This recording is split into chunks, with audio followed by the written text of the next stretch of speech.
to you from the international headquarters of ScottieDTV, but I was at the National Corvette Museum in Bowling Green, Kentucky, and man, what a cool place. If you've not been there, you've got to go check it out.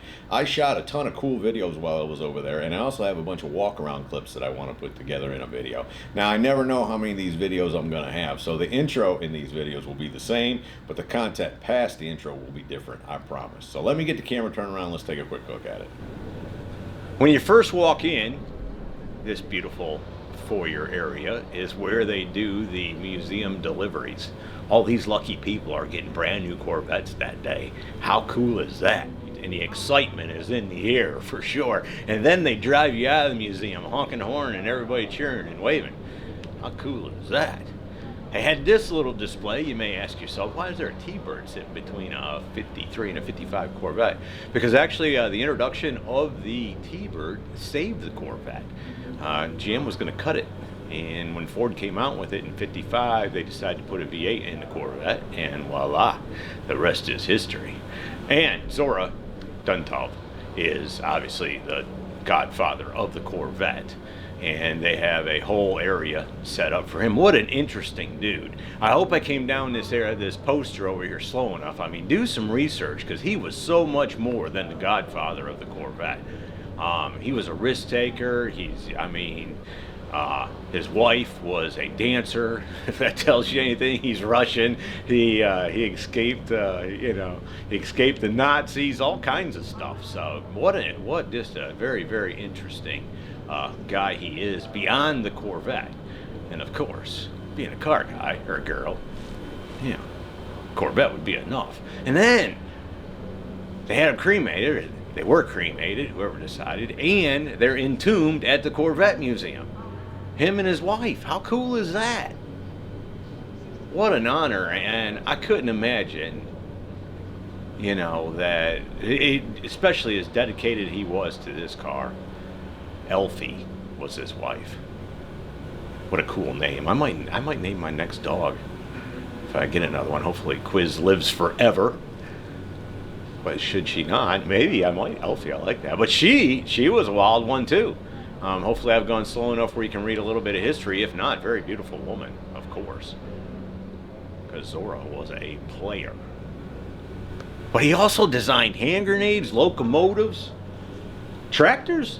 He was a two-time Le Mans winner in his class. Like I said, he's just so much more than the Corvette, and the Corvette would be enough. And this, oh my goodness. Okay, so this guy in 1954 buys this Corvette. He's proud of it. He drives it to 1959, but his wife, she's not down with it. So he doesn't want to sell it. He's built a new grocery store at the time, and he entombs this Corvette in the grocery store. And puts it in his will. It can't be moved until the year 2000. Now, just before he died, he took that portion out of it. But even beyond that, he puts a window, as you can see, if I get around to it, he puts a window in a brick wall, because obviously that side wasn't open like it is now. That's for display purposes, so that he could look in there and see it. And then when he dies, they sell the grocery store in 1982.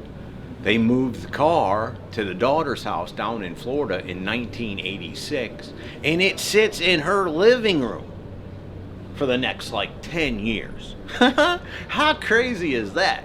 That is exactly how the car came out of the tomb. And he even had an access panel that I'll show you here in a second, so that you could get inside that room and change out the light bulbs when they burn out. Yeah, that. So you accessed it through the ceiling. But it was all entombed. That's the only in and out of there. And then they had this cool 1960s Chevrolet dealership with two Corvettes sitting in the showroom. How cool is that? Like I said, man, even if you're not down, big Corvette fan, and I think the Corvettes like the Mustang, the Cuda, cool is cool, guys, no matter the brand. And those cars are iconic American, and if you're an American, which some of you are, I guess, that should make you be proud, right? And this is a display of the St. Louis assembly plant, and it's actually built with bricks from the St. Louis assembly plant. Crazy.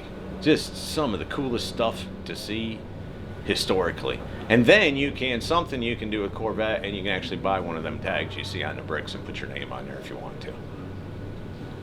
But man, just look at this. Like a late 50s, mid 50s, early 60s mobile gas station display, just like it was back then. I mean, that is just so cool. The colors are so vivid, and the marking, the advertising with a horse and all, whatever they call that, flying horse. Just, man, if you've not been, you've got to go. And this video is making me excited and making me want to go back right now, because there's just so much cool to see. This is not all of it. I didn't even get close to covering it all. And I mentioned in the intro there may be more than one of these videos. I just had enough for one. I wanted to put just, you know, the really cool stuff. But man, go there, go to Bowling Green, spend a couple days, and make sure you get by and check out the National Corvette Museum, because it is a very cool place to see and learn.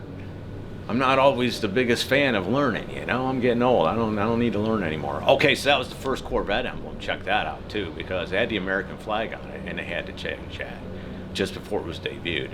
And in all of his life, Zorro only had one Corvette, the one they gave him at retirement, and then he painted it with his crazy blue paint job. So anyways, from the National Corvette Museum, hope you all enjoyed it. See ya!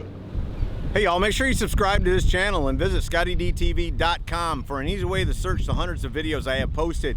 Either click the link in the description or the one at the end of this video.